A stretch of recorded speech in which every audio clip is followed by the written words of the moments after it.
Morning, it's Wednesday, April 9th, 2025. Mental health is real. Seek help, end the stigma. On the news this morning. Court stops River Sole administrator from appointing LGA administrators. NUJ gives police 14 days to apologize over assault in Monday's protest. Maritime workers in River State threaten to suspend operations on the foreign scene. U.S. global tariffs take effect. Details of these and more after this break.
Kumoyele with the news.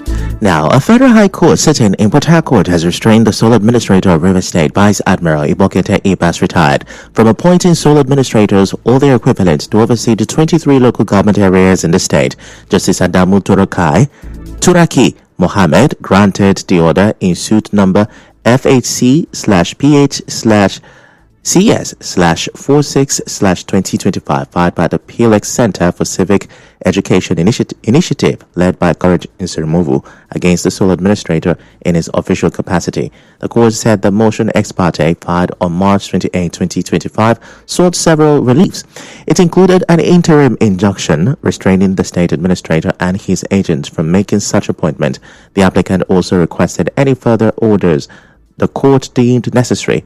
Justice Mohammed, after reviewing the motion, ruled in favor of the applicant and fixed April 14, 2025 for the hearing of the substantive matter.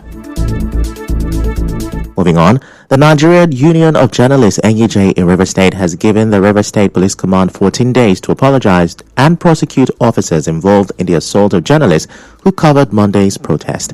The state NUJ said this in a statement signed by its chairman, Paul Bazia, and Secretary Ijoma Tubosia. The union condemned the attack and warned that further attacks on journalists would not be tolerated. Also, the Vice President of the Nigerian Union of Journalists, South Opaka Dokubo, condemned the police statement that denied that it fired shots and tear-gassed peaceful protesters in Port Harcourt on Monday. Speaking with our correspondent, Mr. Dokubo challenged the police to provide the phones they claimed to have recovered from the so-called miscreants. For me, I condemn that statement in the strongest possible terms. Journalists were right there on ground, they witnessed it, they were in fact even victims of some high-handedness of the police. And for the police to come out to say they were after some criminals, I mean, how low can the police really go? For the police to look at Nigerians in the face and tell them blatant lies. I think it's unfortunate for you to cook up such lies on people. Okay, where are the phones that you collected from the so-called criminals? How many people were really arrested? Our correspondent Suebi Oruware, who got injured while trying to escape police assault during the protest, condemned the police statement. In the bid to escaping from the police who wanted to arrest or take my phones and other journalists' phones, I missed my step in the course of running because I saw the policeman firing straight at us, the canisters. So it was a very serious situation. You remember, as a journalist, while covering protests, you have to come in front of the protesters to cover. We tried to dodge because I knew he was actually coming to take my phone or also arrest me or do whatever thing he planned to do. About 3 or 4 journalists will have to escape. Meanwhile, some residents of Port Harcourt have joined to criticize the actions of the police.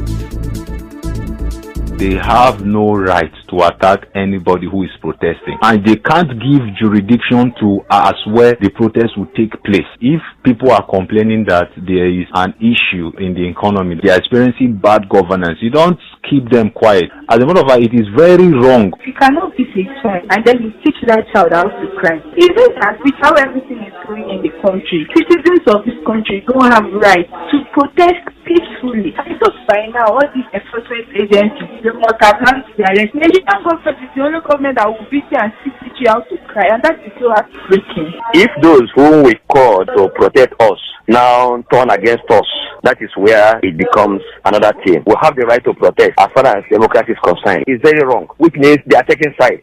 They also reminded police that they are affected by the bad economy.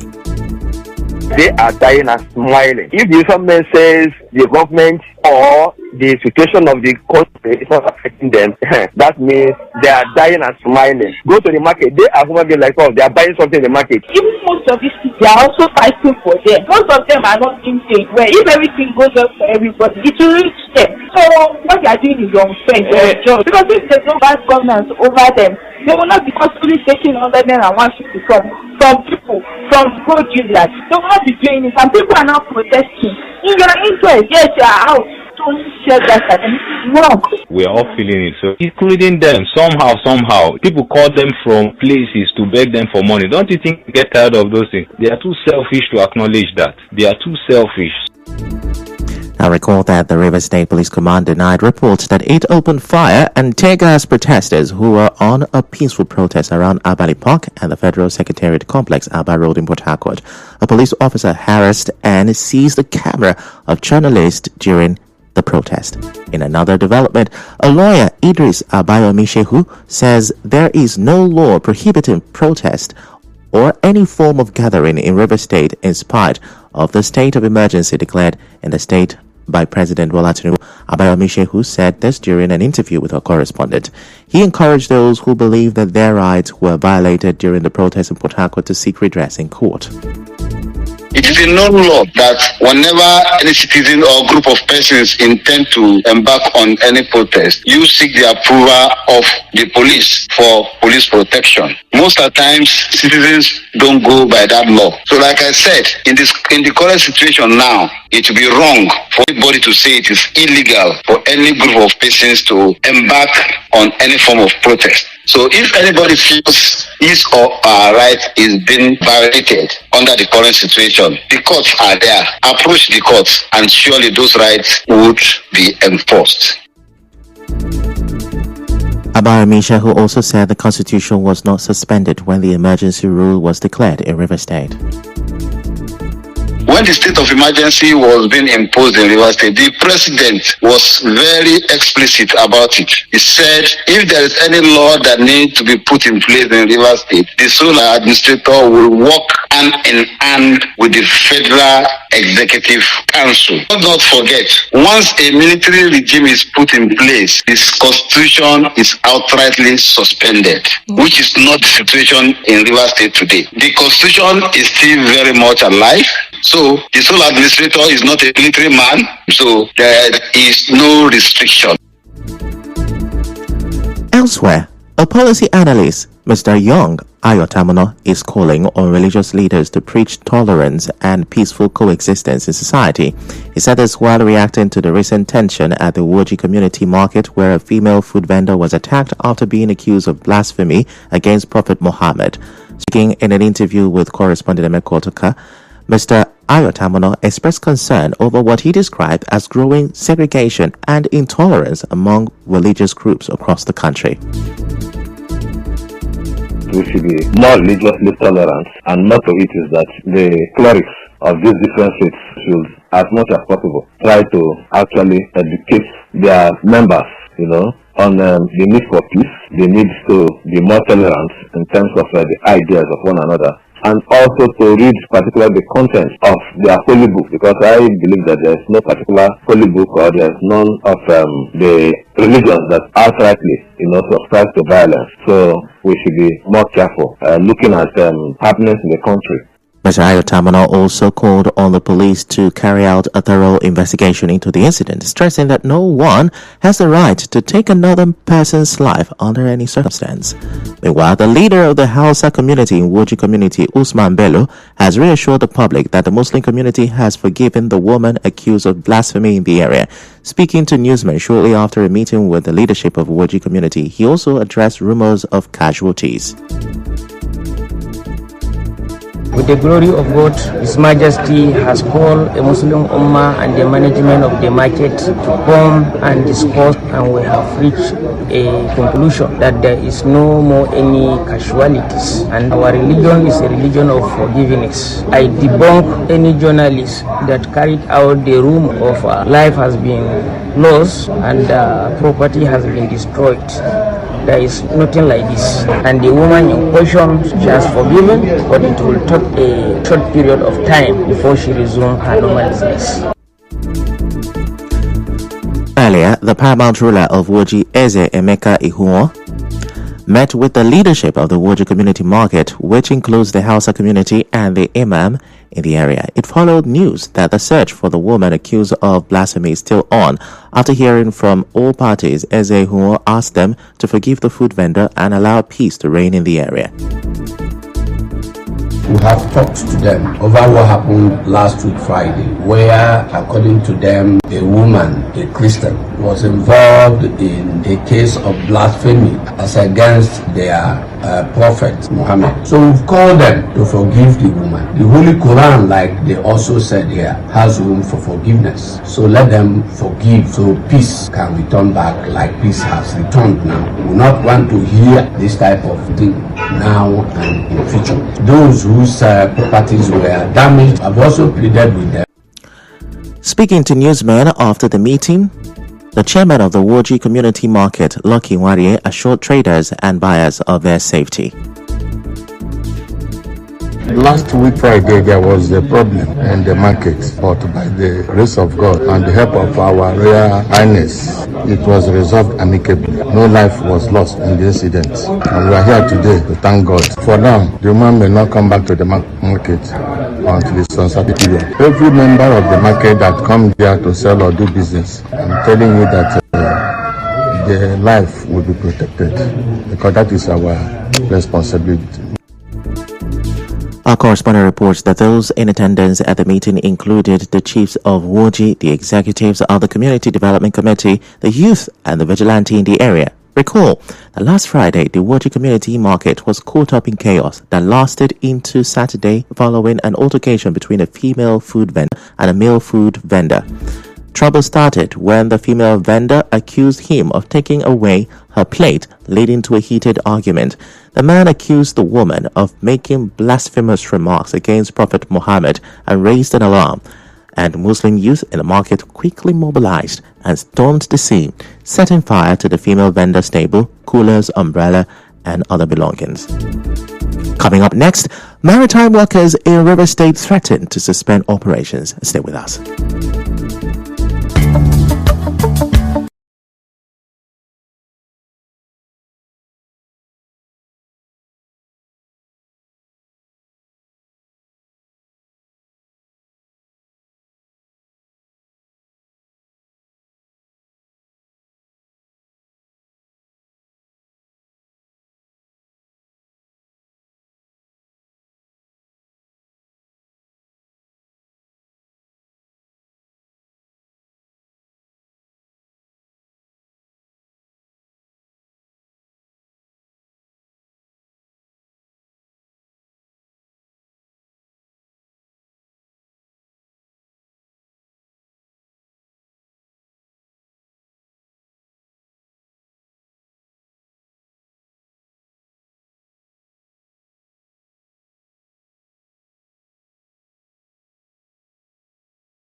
Come back and now the rest of the news. The Federal High Court sitting in Port Harcourt has scheduled May 21st, 2025 to start hearing on a suit filed by Belema Briggs and others against President Bola Tinubu, the National Assembly, the Attorney General of the Federation Lateef Fagbemi, the sole administrator of Rivers State retired Vice Admiral Ibokete Ibas, and the Nigerian Navy. They are seeking, among other things, a judicial interpretation of the Constitution. They are asking the court to determine whether President Tinubu has the constitutional authority to suspend an elected executive arm of government in Rivers State, which is constitutionally guaranteed a 4-year tenure. Moving on, the chairman of the Maritime Workers Union of Nigeria in Rivers State, Israel Waribo-Pepo, has warned that boat operators may be forced to suspend operations if their abducted colleagues and passengers are not released soon. Mr. Waribo-Pepo said this to our correspondent while reacting to last Friday's abduction of 4 oil workers and a boat passenger who were traveling from Abonima Wharf to Cotton Channel.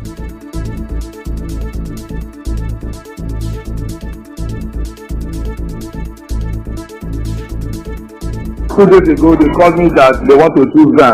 Okay, their driver is being rescued. But we tried to tell them that since we've reported the matter to the police, let us allow the police to carry out their investigations than taking the laws into our hands. So we are still talking to them, and as we speak, the driver cannot have it. You know the slogan of our union, injury for one, injury for all. If the situation is not under control, but I strongly believe that the security will definitely do their work, and I believe that within a week that they will be rescued. But if it persists, we will have no option that will pull down for the government to also expedite action in their action.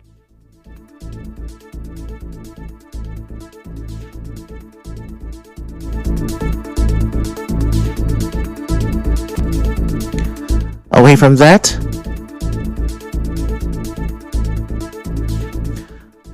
the paramount ruler of Ibolom community in Abua Odra local government area, Robert Obinoma Kenoye, has appealed to Rivers State Sole Administrator Vice Admiral Ibokete Ibas and relevant security agencies to swiftly look into the new wave of insecurity in the area. In a media briefing, Chief Obinoma Kenoye said the tussle to unseat him despite the hereditary status of his kingship has allegedly led to the abduction of 2 persons and the killing of Michael Wariboko. Let the government hold these people to bring these 2 boys where they kidnap, and they still threaten the community that they send message for me that will shoot me along Aoda Road and Abua here. They want to throw my government and the primary ruler for Ibolom community. They want to throw me for the school where my father get my heritage for Abua. Let the government call these people, arrest them so that make my community their peace.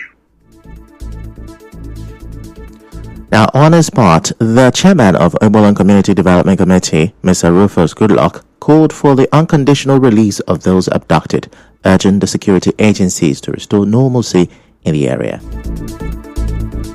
We have never had anything from the gunmen who abducted the 2 persons and killed 1 and injured many. We are still starting from police station to police station. They are saying that they are innocent of what happened in the Ibolom community. Even when they went to the GQ, they say they are not aware. It's not the first attack, it's not the second one. They have been coming in the community. We have people who are supposed to bring development in the community, but their aim is to dethrone the government of the community and they are and control the resources of the community.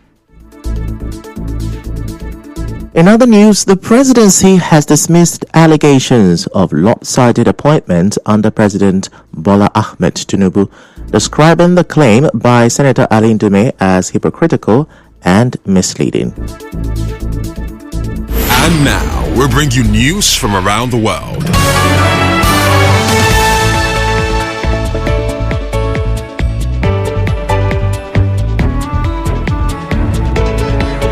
U.S. President Donald Trump's tariffs are now in effect, including 104% on the world's biggest exporter, China. Also on the list are 60 of the worst offending countries who will face tariffs ranging from 11% to 50%.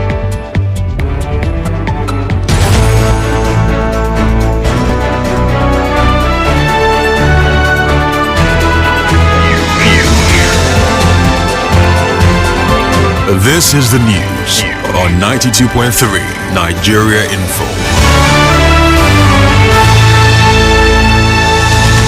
That's a wrap on the news this morning. Before we go, let's have a look at the major stories. Court has stopped the Rivers Sole administrator from appointing LGA administrators. NUJ has given police 14 days to apologize over assault on Monday's protest. Maritime workers in River State are threatening to suspend operations over insecurity on the waterways. On the foreign scene, you heard U.S. global tariffs has taken effect. The news was edited by Choma Esenwafo. To reach the news team, send an SMS or WhatsApp to 0808-721-7215. I'm Ifechukwu Moyele. Many thanks for listening.